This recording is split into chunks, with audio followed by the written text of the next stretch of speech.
Namaskar and welcome to this exciting new episode of Sattology Debunking Mythology. Sat means truth, logos means a study or science, study of truth, study of science of truth is what Sattology stands for. It's a true antonym of mythology. I'll stop it there. Today we're going to talk about in this bitter truth session, we are going to talk about multiple issues of from academic perspective for the benefit of students who are pursuing this science and also for general viewers who'd like to learn from these topics. So without delay, let us welcome my great friend and a very good strategic analyst and speaks frankly, Abhijit Iyer Mitra. Very well. I'm very sorry we couldn't do it yesterday. I had my first shot of vaccine, and it's quite debilitating, really. So, when and that doesn't mean you shouldn't take vaccines. Please take vaccines. Ancient Indian invention, by the way, the vaccine. Yeah, one of the Islamic scholars in was preaching against the vaccines, but I saw him taking it yesterday too. So people are taking the vaccines. Look, I know people, supposedly Sanskrit Indic scholars, who keep saying, allopathy is rubbish, you only need Ayurveda, this and that. And it was Western medicine who saved them. So, there's a reason I'm an atheist.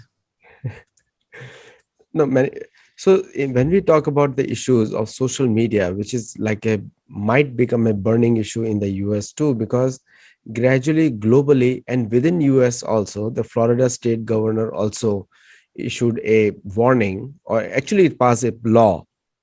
There'll be a financial penalty on social media platforms such as Twitter and Facebook if they ban any politician. So this is started in the US. In India also there is a big thing going on. So what is your view on that? Look, social media companies now are at a singularity. Singularity, you can use it in any term, but the Sarah Connor of Terminator movie fame, Arnold Schwarzenegger, I'll be back fame. Uh, there, the singularity is where artificial intelligence becomes sentient. Here what you're seeing is we've seen very powerful companies before. We had these huge noble lords in Europe, in medieval Europe, who were more powerful than the state. But you had the East India Company, which completely corrupted government and was running itself as a parallel state. The issue is none of them were able to corner the kind of power that social media companies have. Why? First, because some of these companies are the biggest around, like Facebook and Amazon, which has all the servers. They are amongst the big five.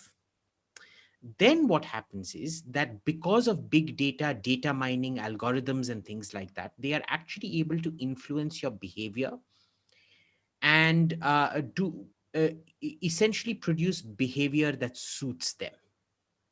That's a very, very dangerous thing. It's not mind control. We're nowhere near mind control. But, in any given population, only between 1 to 7% of the population, anthropologically speaking, is capable of free thought. Here, what they're doing is they're telling everybody else, basically pushing this sort of notion that you're not responsible for your actions. Society is.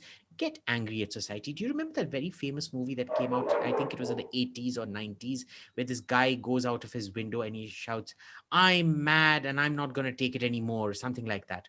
So they're basically creating a society of rage. And if there's one thing you see, it's that civil strife and violence, civil war, civil strife, and violence have risen absolutely proportionately with the rise of social media. We start seeing this linkage with the Blackberry riots in 2011 in Britain. The same year, you have the Twitter uprising, what was called the Arab Spring, which started off on Twitter in Tunisia, and Twitter was mainly behind the mobilization in Tahrir Square in Egypt. Ultimately, that blew over into Syria, and we all know what the situation there is. uh, BLM and Antifa, pushed entirely by these guys into violent rioting, open support for violent rioting, where they refuse to even apply their own, policies and things. They're completely opaque, so zero accountability. You can't have this. It's too much power with too little responsibility. There now has to be criminal liability for these people. California is the second or third country to do this. Remember, the first person to introduce this penalty clause was Poland. And the EU is now grilling all these companies to share their algorithms with the EU, which they will then determine if it is fair or meets the standards of hate speech and things like that. It is not to be left to these companies. Given how dependent we have become on technology, the old capitalist paradigm of leaving capital to do its own thing doesn't work anymore.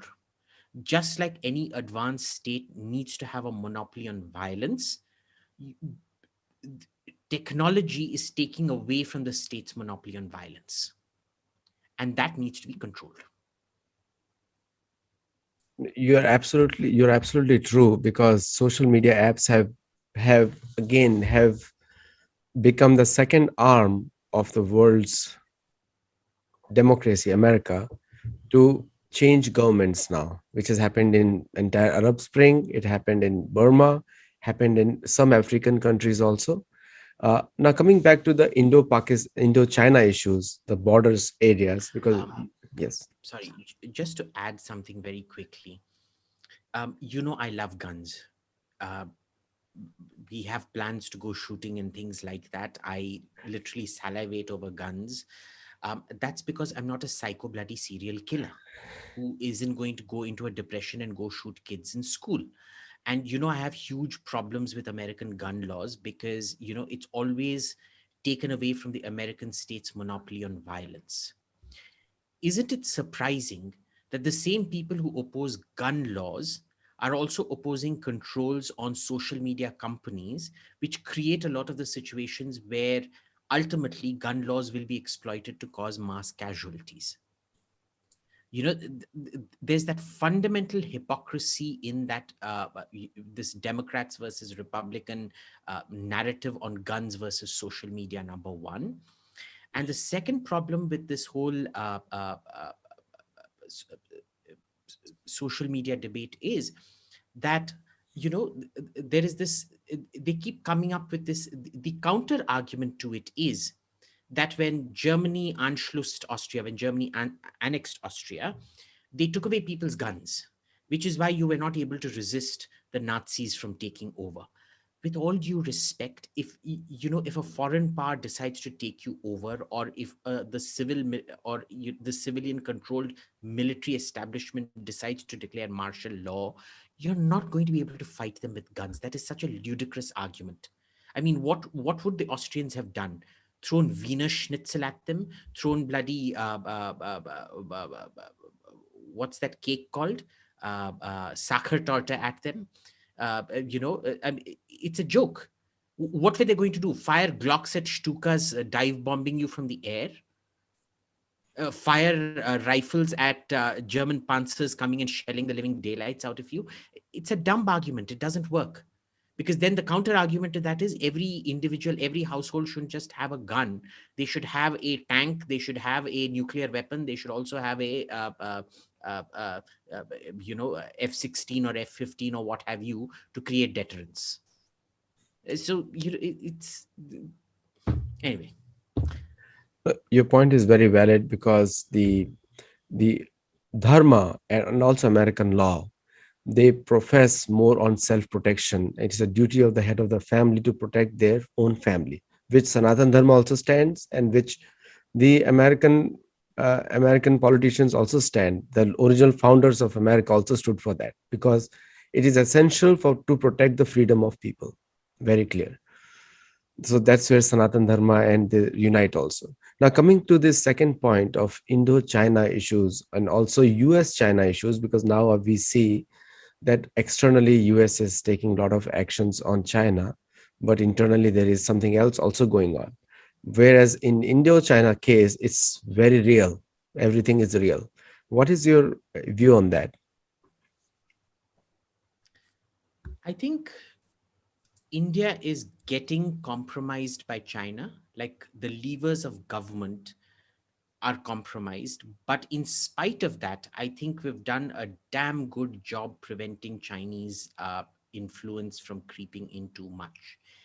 America is also severely compromised by China. The way these companies, Google, Facebook, Twitter, bend over backwards to accommodate China. For example, everyone was banning the Wuhan lab leak theory. They said this was conspiracy theory. We're not going to allow this, etc., etc., etc.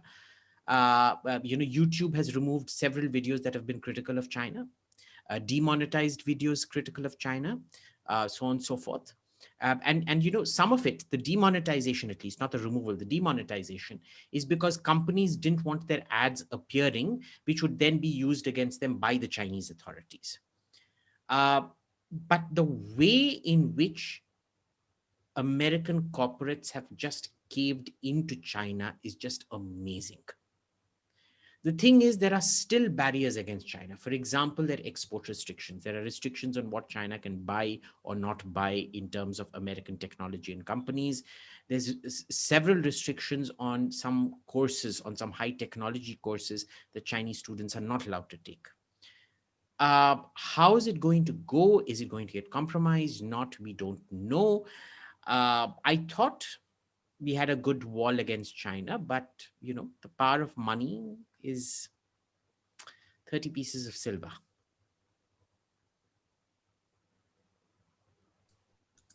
Excellent point, Abhijit, as usual. And just to give a clarity, it's a Florida state, not California. Florida has banned it, not California. Yeah, sorry, Gavin Newsom, right? No, Los DeSantis, Ron DeSantis, Oh, I keep confusing Florida between governor. the two. God, Uh, yeah, sorry. I keep getting confused between the two. and the point that you make about the social media thing, and people don't realize Facebook, Google, all these apps are banned in China. They cannot operate, that's the biggest irony right there, because they are banned in China. Isn't it amazing? Yeah. YouTube, Facebook, Google, Twitter, all banned in China. And still, I think one of Google's biggest offices is still in China. Exactly, because their servers are located there. For what, I do not Right. know. Yeah. Now, the the point in the case of India UN in the relations, you have been observing, India has been strong on UN on certain things, and the UN chief, General Assembly chief, had made some statement in Pakistan. Turkish chief had made some statement in Pakistan against India, and India refuted it strongly. Do you think refuting is enough? Sorry, repeat what? The Indian External Affairs Ministry refuted UNGA's statement on Kashmir in Pakistan. I don't care about the UNG and I don't care about the Indian Foreign Minister because nobody takes the Indian Foreign Minister seriously and nobody takes the UN General Assembly seriously. Like I think it was the Israeli Foreign Minister Abba Eban who once said, that if uh, uh, if the Palestinian delegate were to rise and say, demand a resolution saying that the world was flat and it was Israel that had flattened it, it would pass by 194 votes to 6 with 54 abstention, something like that. So it's the UNG is a joke. True. I think India takes them too seriously, and India has to learn how to now ignore their voices, because it's not helping India in any way. In fact, UNHCR has 37 resolutions against India. Can you believe that? Is it the UNGA or HCR? So HCR is a different body. UNGA is a General Assembly. So General Which Assembly, passed the resolution? UNHCR has passed 37 independent Okay, not the resolutions. GA. So HRC, Human Rights Commission. I don't think we need to take them. They're an even bigger joke than the GA is. So just let it be. Who cares? Last Do, point. do you know? Do you know China, Saudi Arabia, Syria, all these weird countries get onto the Human Rights Commission, right? The UNHCR, That's right. HRC. I forget now. Oh God, I'm sorry. I'm heavily medicated at the moment, so you're going to excuse me being very slow today. Yeah. No, you are sharp as ever, but I know you have taken vaccine, so it's tough right now. Last question, we will keep it short. The last point I have is the narrative We already spoke on the narrative the last time, and narrative keeps changing every week, some or the other. Now, Indians are classified as brown Caucasians. That's the latest from the American universities. But Slavs are classified as brown. Was it? Yeah. They passed a resolution classifying Russians, Poles, Bulgars as people of color. Oh, white color? No, white is not considered a color. People of color. No, But that's so. it worries me. It honestly worries me that you have blatant anti-white racism being institutionalized in America, uh, in the name of critical race theory and other rubbish. Uh, I thought race was behind us, right? But I mean, I can't believe I'm seeing this. For me, I grew up during apartheid. I'm just seeing apartheid reversed happening now against white hetero males. Well, just white hetero people, And this just is the white people. and this is the Democrats which stand for liberalism, progressivism. These are the ones who are setting up these rules. I've always been scared of people who promise you freedom and liberalism and all of that, because remember, tyranny always comes wrapped in the shroud of liberation and freedom. Tell me Right. one country that is, not a horrible dictatorship, that Mhm. doesn't have People's Republic or People's something in their official title, That's and right. whose national anthem doesn't scream freedom and liberty and things like that. Uh, you know, uh, uh, the Soviet anthem. Союз нарушими Республик Свободных. The Union of Freeborn Republics. There was nothing free about their union, That's right. but Union of Freeborn Republics. My fat bloody brown ass. True. Very, very true. I think that is the biggest challenge for us today. Now, Asian Americans have been dehyphenated now, even though there is a Asian American Pacific Islander, API is there, which is a group. I was the one of the one year I was the president. That's good. I've always thought that you looked more Pacific Islander than you did Indian, Adi. You look kind of semi Maori. I can totally see you wear a hula hoop and a flower, that lie or lao, what's it called, around your neck. I've always thought of you as Maori, so it's fine. Well, I people talk to me in Spanish as a first language, and I always get confused. And No, half the you people, don't look Hispanic. You don't look like a Jose. well, that's what You people. look more like a Kirite Kanawa than you look like a Jose. It just means that I have a global presence in the face. People can't make out where I am from. No, Definitely you're not an definitely Indian. Pacific Islander. I would Definitely. almost catch you on the New Zealand rugby team doing the haka.